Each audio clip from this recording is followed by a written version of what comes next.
Jusque dans les années 1960, le lac s'est rempli, a grossi.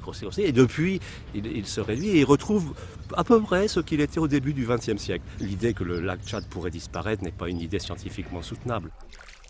Sauver le lac Tchad, c'est s'intéresser au devenir des populations qui vivent du lac et autour du lac. Ça n'aurait pas de sens, si vous voulez, de dire qu'il faut sauver le lac en tant que surface d'eau, mais en tant que système, à la fois écosystème et sociosystème. Nous sommes dans des régions où la croissance démographique est de 3% par an. Ça veut dire un doublement de la population en 25 ans, grosso modo. Dans ces conditions, il arrive forcément un moment où on se trouve en compétition pour la terre. La partie du lac qui a le plus souffert de l'aridification qui s'est installée avec les sécheresses des années 1970-1980, c'est la partie nord-ouest, à la frontière du Niger, qui effectivement peut être asséchée plusieurs années de suite parce qu'elle n'est pas alimentée chaque année. Mais la partie sud du lac, qui couvre à peu près les 2/3 de la superficie, reste alimentée en eau, même si les eaux libres ne sont pas aussi importantes qu'autrefois.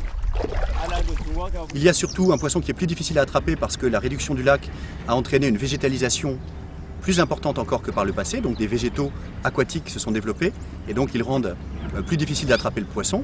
Et puis le nombre de pêcheurs a aussi beaucoup augmenté parce que des pêcheurs tchadiens et venant des pays voisins se sont installés. Donc on a une pêche qui augmente, des ressources qui stagnent ou qui diminuent et donc du point de vue de la pêche on a des difficultés. Du point de vue agricole, l'eau s'est retirée et donc ça coûte plus cher de pomper dans le lac, il faut pomper plus loin. Il y a aussi des problèmes de salinisation des terres.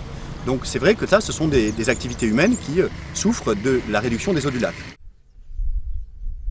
Du point de vue politique, on peut imaginer que si la situation se dégradait dans la gestion de ces écosystèmes, dans des larges proportions, eh bien ça contribuerait à aggraver la situation économique de ces pays. Et vous savez bien que quand la situation économique est très dégradée, les problèmes politiques ne sont pas loin, les problèmes de terrorisme dans le Sahel, etc.